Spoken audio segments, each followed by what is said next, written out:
Hello students, welcome to EPG Pathshala. I am Professor P.N. Kotru from Jammu.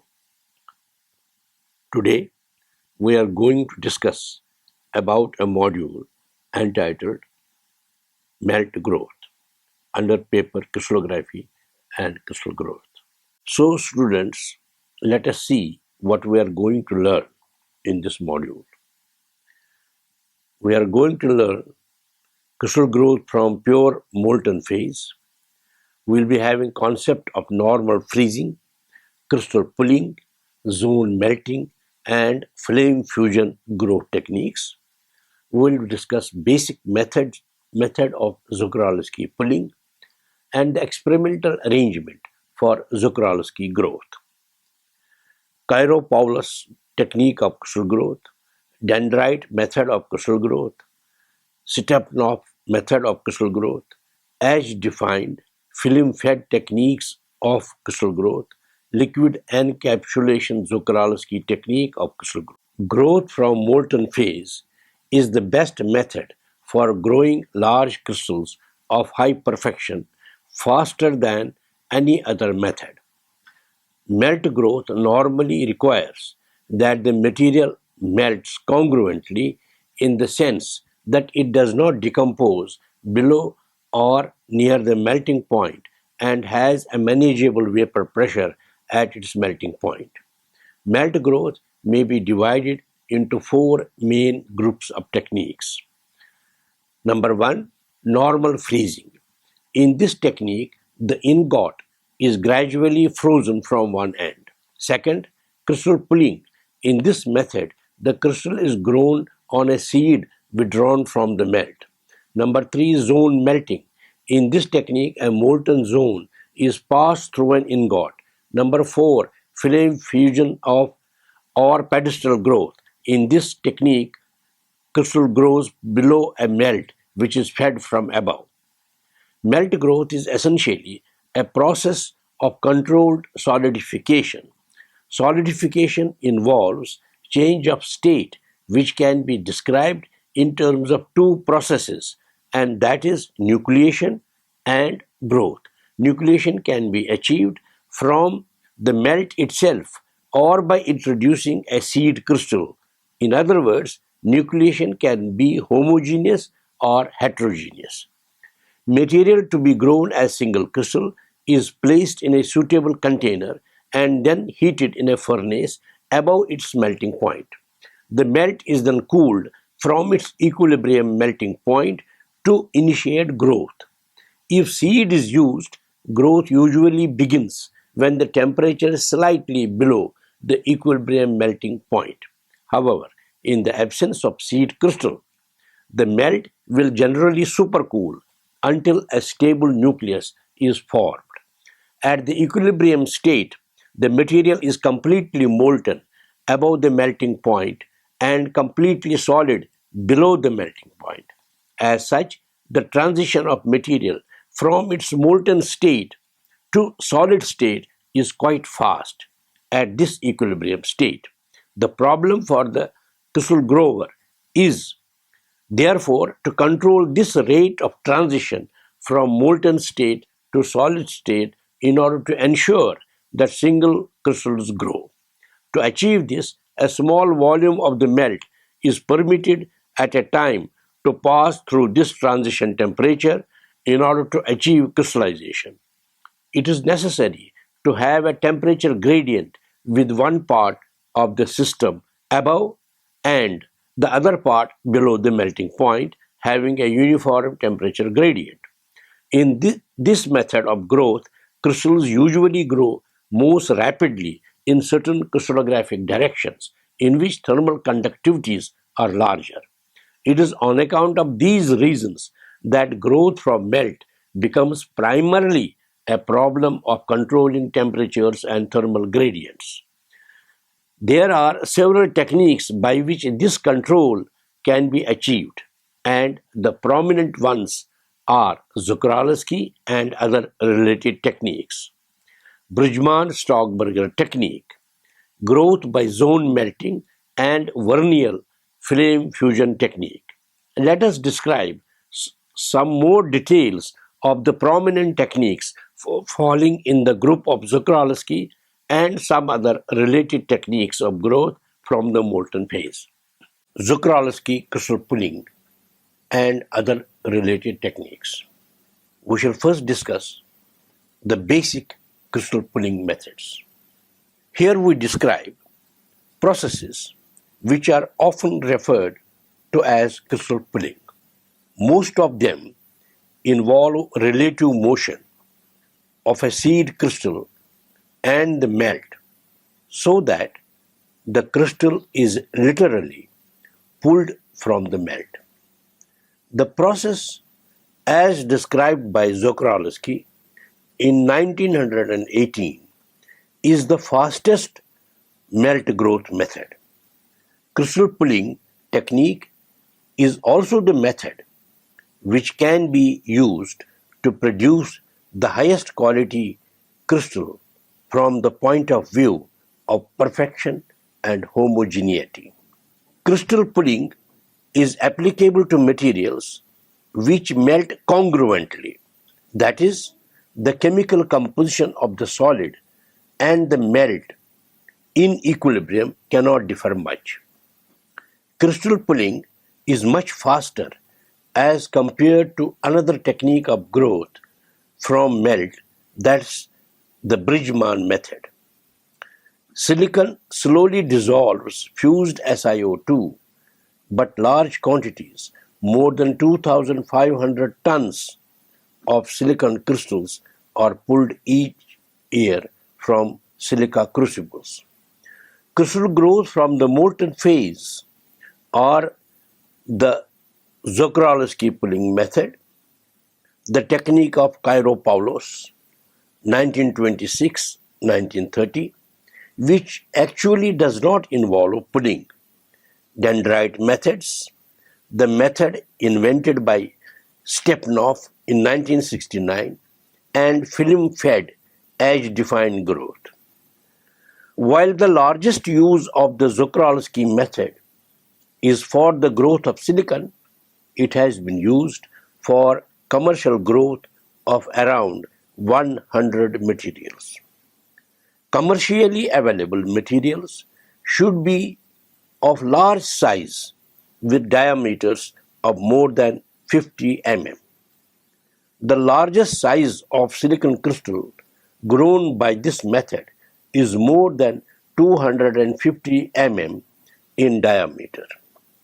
Table 30.1 provides some examples and their growth conditions typical for small size crystals of the order of 2 cm dia.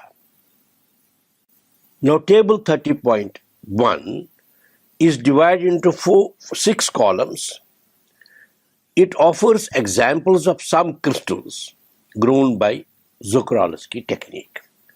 For example, the material grown is germanium. Melting point is 937 degrees centigrade. The crucible material that's used is graphite, and the atmosphere used is hydrogen or nitrogen. The pulling rate in m per hour is 60 to 120. The rotation rate RPM is 20 to 50. For the growth of gallium arsenide, the melting point is 1237 degrees centigrade. The crucible material is silica. The atmosphere used is arsenic. The pulling rate is 20 to 30 mm per hour, and the rotation rate is 10 to 30 RPM.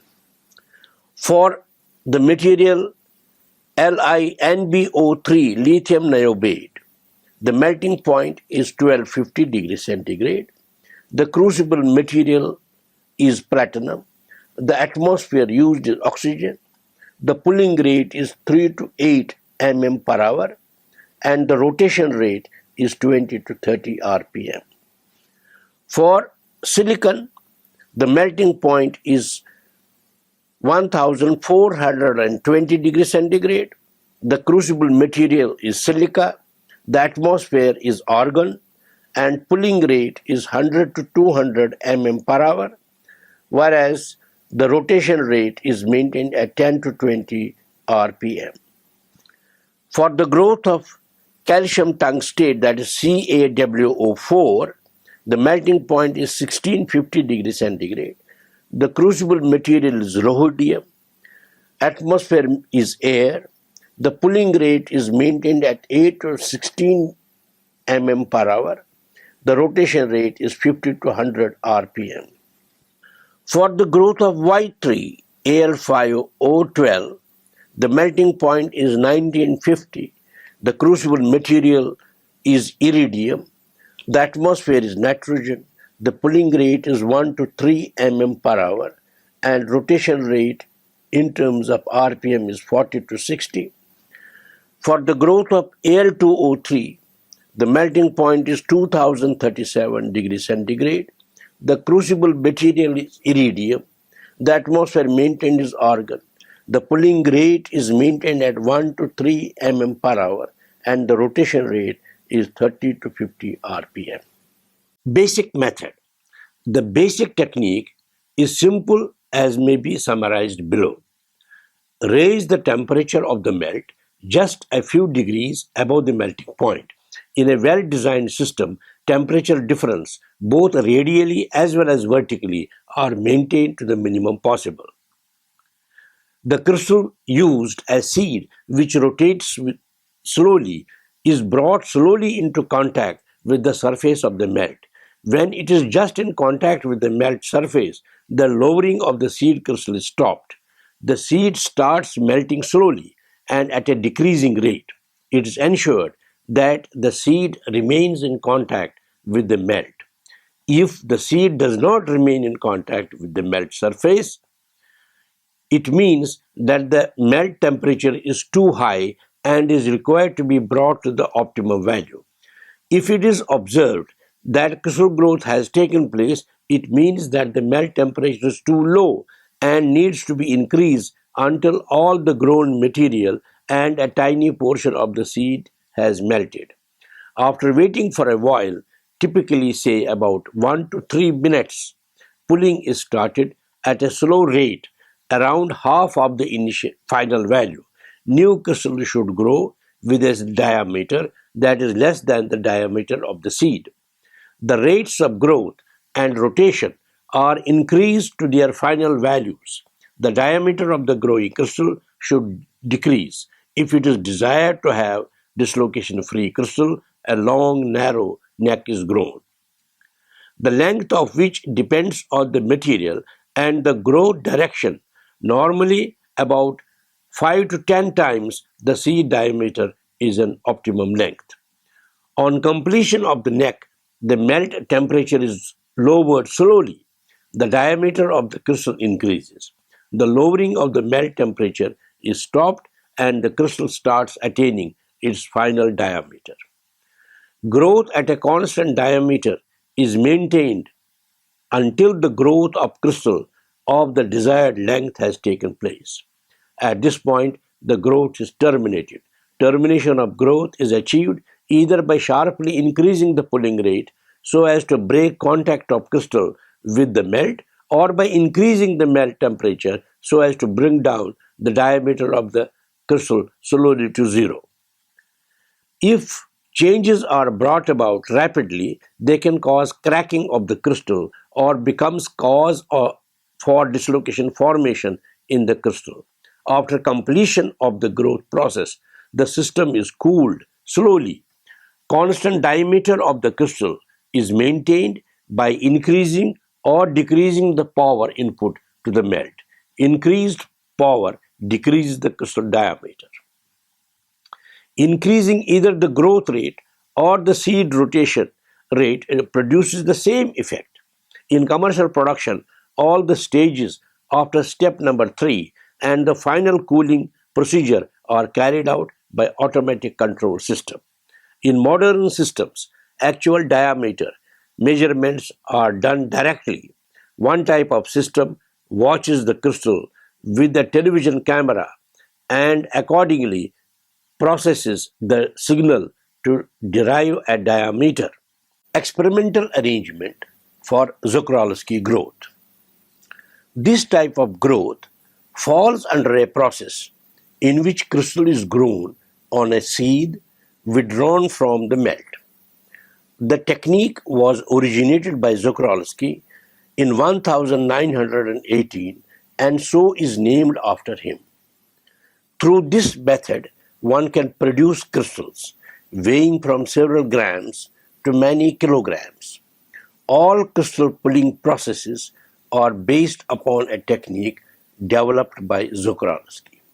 This technique and its various modifications have become the dominant process used in industry today for the growth of semiconductor and oxide single crystals, which include silicon, germanium, gallium phosphide, indium phosphide, gallium arsenide, sapphire, lithium niobate LiNBO3, GD3GA5O12, NDY3AL5O12, and scores of others. It is therefore important to understand the basic principles, the advantages, and limitations of this technique. The basic process is simple. A vertically mounted seed crystal is lowered into contact with the molten material held in a crucible. The bottom of the seed crystal is allowed to melt, and when the contact between seed and melt has been established, the seed is slowly raised to pull out a crystal. If suitable precautions are taken, the material withdrawn from the melt solidifies as a large single crystal. Figure 30.1 gives the details of the apparatus used for the growth of calcium tungstate, that is scheelite with a chemical composition CaWO4. The crucibles required for carrying out growth by this technique are made up of iridium or rhodium.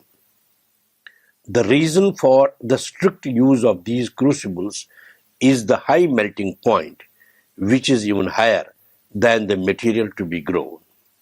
Since the crucible is heated directly, radio frequency heating is preferred. Electrical power from a generator at 50 kilocycles is fed into a water-cooled copper coil surrounding the crucible. A current of 100 amperes is produced in the crucible, which heats it. Platinum rhodium thermocouple records the temperature. The electrical and heat insulation are provided by the alumina powder, filling the space between crucible and high-frequency coil. This powder also supports the crucible. The crucible is filled with highly purified molten scheelite, in the case of scheelite growth, and a small seed of scheelite is lowered to just touch the surface of the melt. This seed is fastened by a vertical puller so that it can be rotated and raised. Care has to be taken at the start, as the seed crystal may fracture if inserted too suddenly in the melt, or it may melt if the temperature is too high. At very low temperatures, instead of single crystal, a polycrystalline mass containing hundreds of tiny crystals may result. This method has certain advantages, such as, number one, the crystal can be observed during the growth, and so temperature and the growth rate can be adjusted according to the seed. Number two, it is possible to achieve rapid rate of growth. Growth rates as high as 4 inches per hour are practical. Figure 30.1 is a schematic diagram showing the apparatus for the Czochralski growth of calcium tungstate crystals. Before one takes up crystal pulling technique for the growth of a crystal, it is necessary to understand phase equilibrium between a solid and its liquid so that the results of a crystal pulling experiments are positive. While considering the growth of crystals by using crystal pulling technique, one has to take into account spatial requirements and restrictions regarding materials which have to be used for growth. So, one has to find suitable solutions to the following questions. 1. Compatibility of the material to be grown as single crystal with the restrictions placed upon it by the crystal pulling technique. Number 2. Are crucible materials available which meet the requirements demanded by the crystal growth by this technique? Number 3. Is a heat source available which is consistent with the crucible selection and growth conditions? For a material to be considered for growth by pulling technique, one is required to look for suitable solutions to the following as may be summarized below. Number 1. The material is required to have a congruent melting point. That is, the material should not decompose upon or before melting. Number 2. It should have a relatively low vapor pressure. Number 3. It should not have first order solid-solid phase transitions or reconstructive phase transitions. Number 4. Crucible material has to be non-reactive with the material above its melting point. The successful growth of a crystal by pulling technique depends on factors that include manipulation of the pulling rate, rotation rate, thermal geometry, and atmosphere to achieve as perfect crystal as possible. In merit growth, it is important to consider distribution or segregation coefficient, sigma, generally represented by small k by most of the authors. It is defined as the ratio of the solid concentration C with a subscript S to the liquid concentration C with the subscript small l.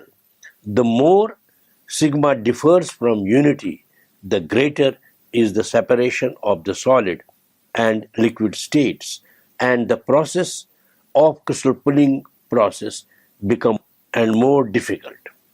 At equilibrium, the concentration in the solid is given by Cs equal to sigma C0 into 1 minus g raised to sigma minus 1, where CO is the initial concentration of the impurity ions and small g is the fraction of melt that has been crystallized. All these factors have to be considered before experiments on crystal pulling technique are performed. Most impurities have segregation coefficient sigma less than unity, means that at a growth phase they are rejected. Therefore, in growth from melt, we have a situation when the melts are not pure. There is a high concentration of impurities near the growth phase.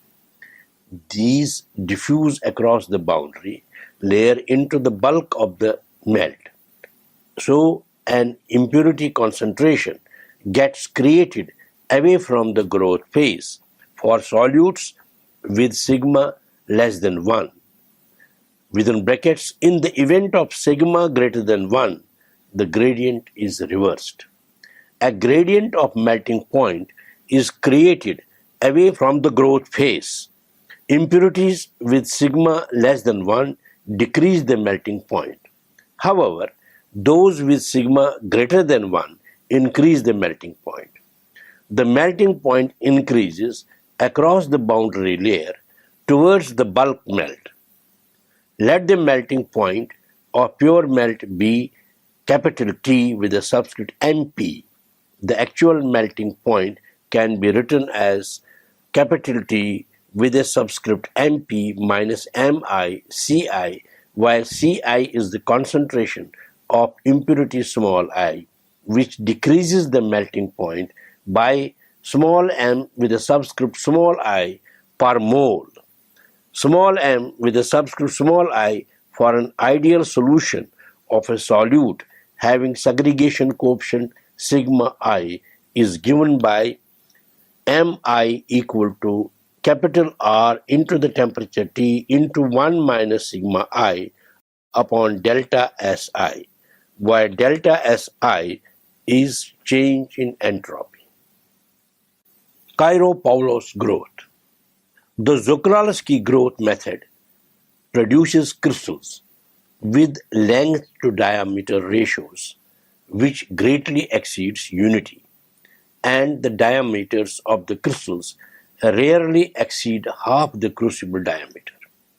It is very difficult to hold a constant diameter of the crystal. However, there are applications in which the crystal should have a large diameter rather than large length. These applications include, for example, lenses, prisms, windows, and other optical components. For such requirements, it is the Kyropoulos method which is widely used. Figure 30.2 is a schematic illustration of Kyropoulos growth process. In 30.2i, seed crystal is brought in contact with the melt.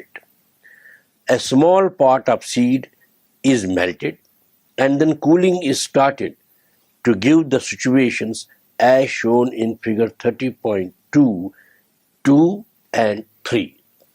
The basic system is almost the same as that of Czochralski's system. However, the difference lies in the fact that in Kyropoulos method, the seed is brought into contact with the melt as in the Czochralski method, but is not raised during growth. After the seed contacts the melt, part of the seed is allowed to melt and a short narrow neck is grown. The vertical motion of the seed is stopped after that, and growth is allowed to proceed by decreasing the power input of the melt. Figure 30.2 shows sequentially the stages of operation which may be described as follows. In step number 1, the pointed seed crystal is brought into contact with the melt as shown in figure 30.2. The above process melts a small part of the seed.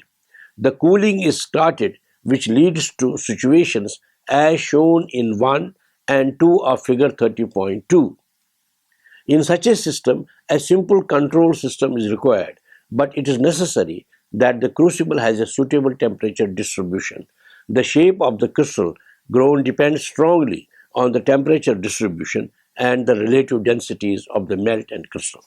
In a typical case of the growth of alkali halides, the crystal has a greater density than the metal, so that as growth proceeds, the melt level falls and the desired temperature distribution is one in which the crucible temperature rises slowly and uniformly towards the bottom of the crucible. Dendrite method. The word dendrite literally means tree-like. We have already talked about defects in crystals in the previous lectures.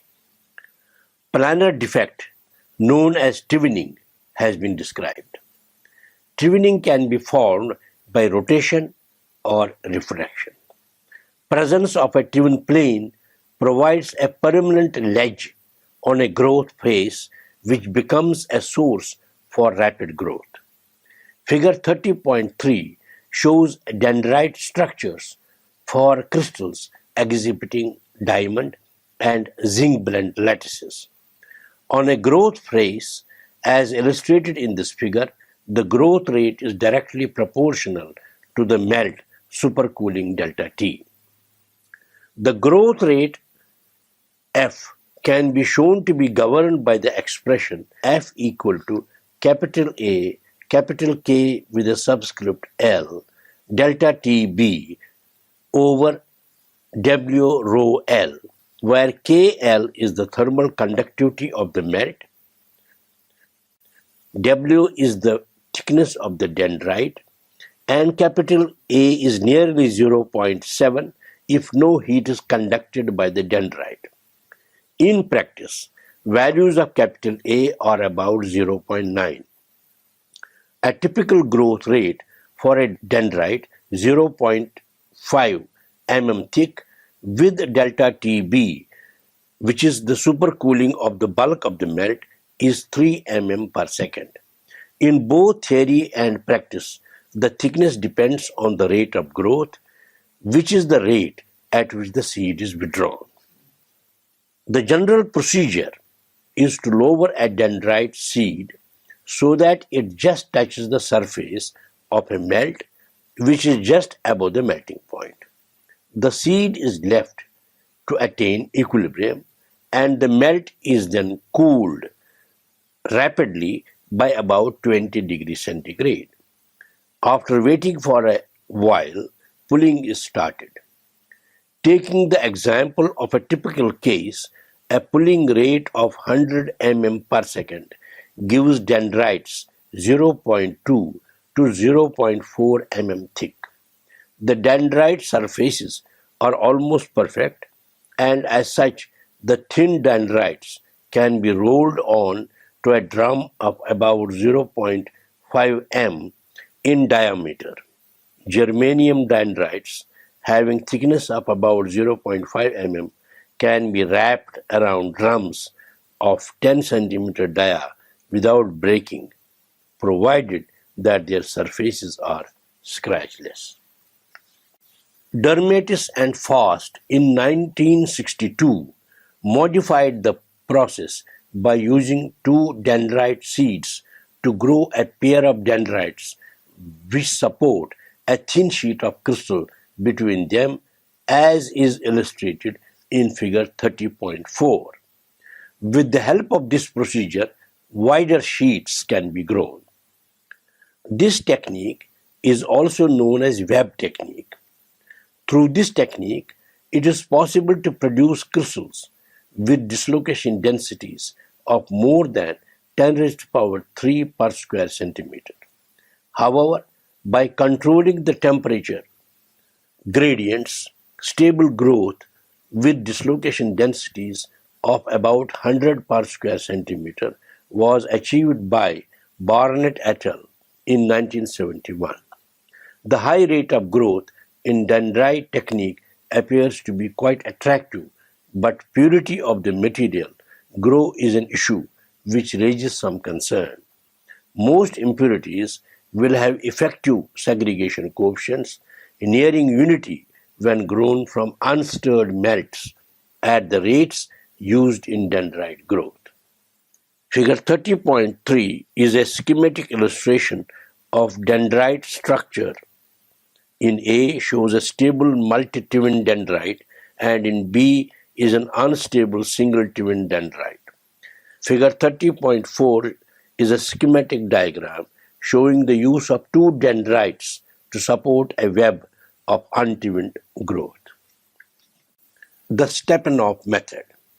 In this method, the crystal is pulled from a crucible which has an aperture in the shape of the crystal. The idea is that the melt and crystal may have the same shape on either side of the growth phase as shown in a schematic diagram of figure 30.5. For a given material, this technique is considered as faster than the growth achieved in Bridgman method, which is another method of growth from the molten phase which we shall discuss later, but slower than in case of Czochralski growth. This method is not yet put to any commercial use for the growth of single crystals. The method finds its use in making shaped polycrystalline metal rods. Stepanov has reviewed work on the subject in 1969. Figure 30.5 is a schematic diagram illustrating Stepanov technique in which crystal is pulled through an aperture which controls its shape. We shall now talk about edge-defined film-fed growth, also abbreviated as EDFFG. A tube made of a material which is wetted by a liquid is placed in a way as to cut the liquid-vapor interface. The liquid rises in the tube to a height given by the following expression. Small hr equal to twice gamma upon rho gr, given as equation 30.1, in which gamma is the surface tension, rho represents the density, r is the radius of the tube, and g is acceleration due to gravity. One can find similar expressions for differently shaped apertures like inclined plates or parallel plates and so on. Gamma is also an important factor which is different for different interfaces. For example, gamma Sg is greater than gamma Gl plus gamma Ls, as is given by equation 30.2. The surface tensions of the solid gas, that is gamma with a subscript Sg, comma gas liquid represented by gamma capital GL in the subscript, and liquid solid represented by gamma with a subscript capital L capital S are different. And if the surface tensions are in accordance with equation 30.2, a thin film of the liquid will eventually cover the entire solid. As for example, if we have molten bismuth oxide in a platinum crucible in air, it creeps up the crucible walls and down the outside of the crucible. Figure 30.6 is a schematic diagram illustrating edge-defined film-fed growth. The pictorial description of the sequential situations in the process of growth is given, as is represented by first stage, second stage, and the third stage. Figure 30.6 shows the process involved in edge-defined film-fed growth.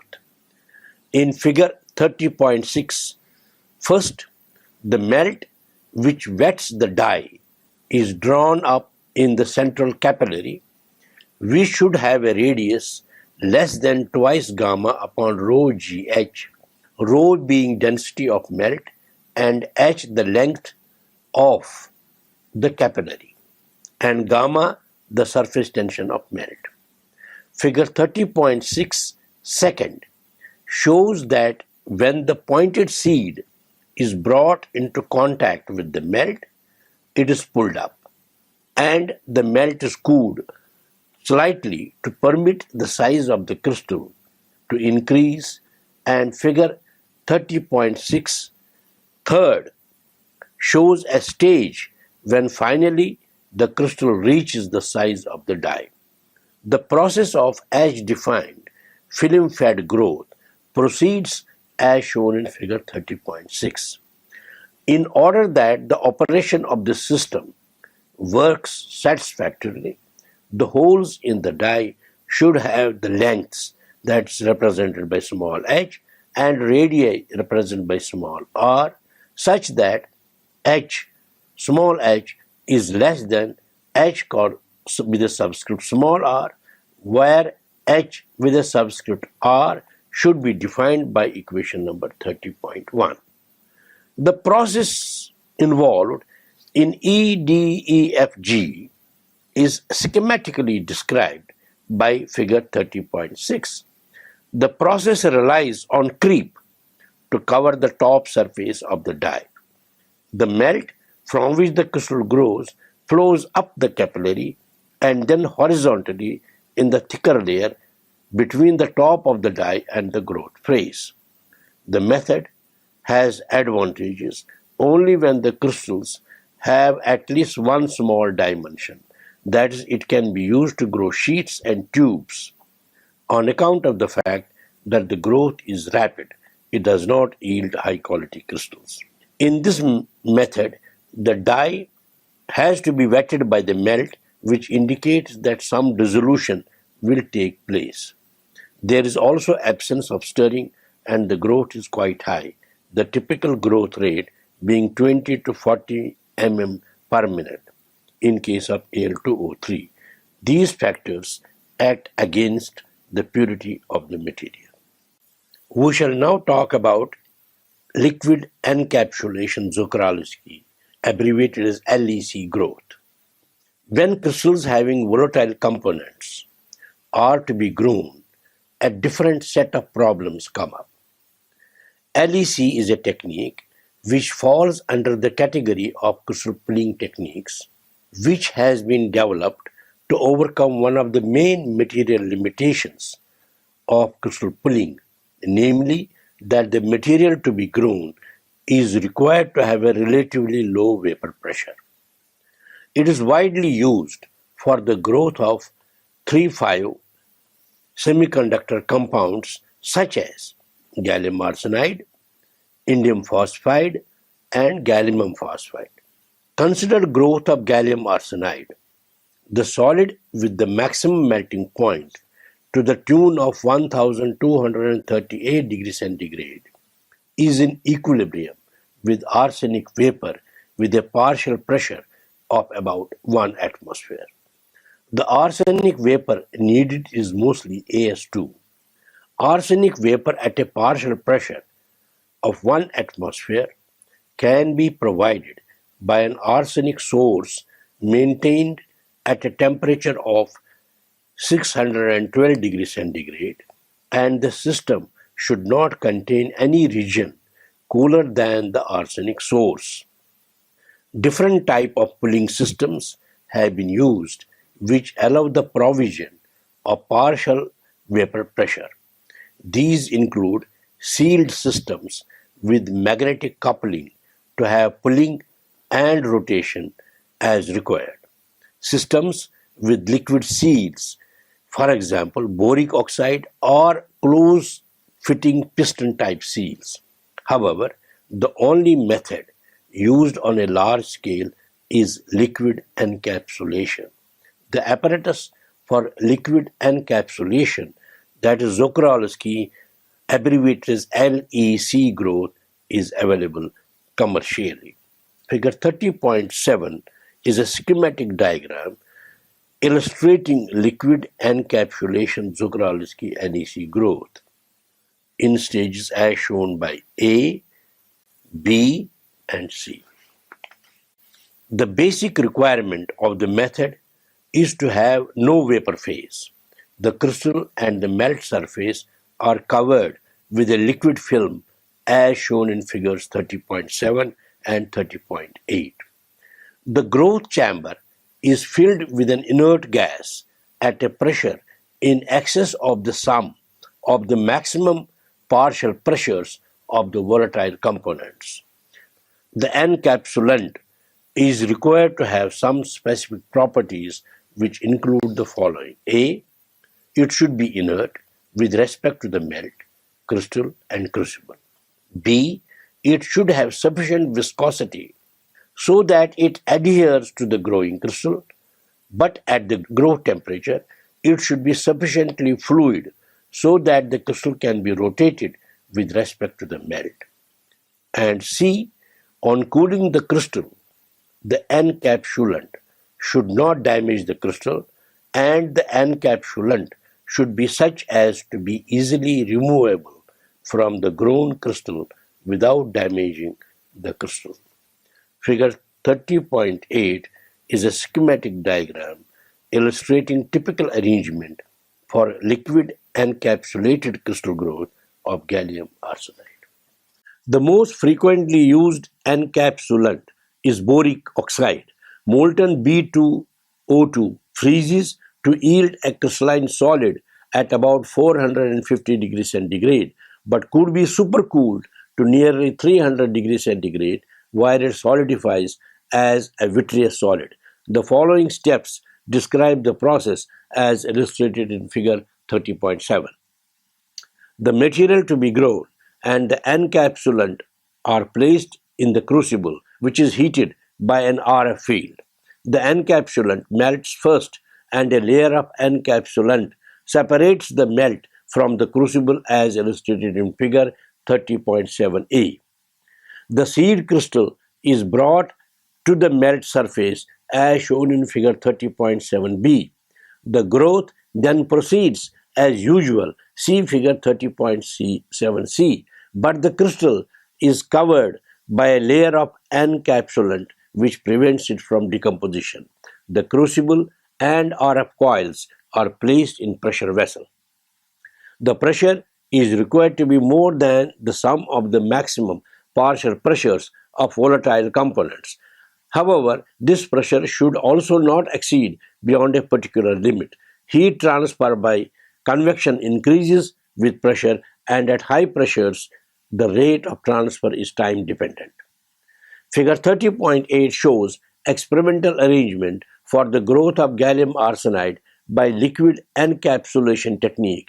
The assembly is enclosed in a pressure chamber containing argon at nearly 3 atmospheres pressure. In this setup, very large amount of thermal screening is done in order to reduce and decrease the effect of thermal oscillations due to unsteady convection between this growth assembly and the water-cooled pressure chamber walls.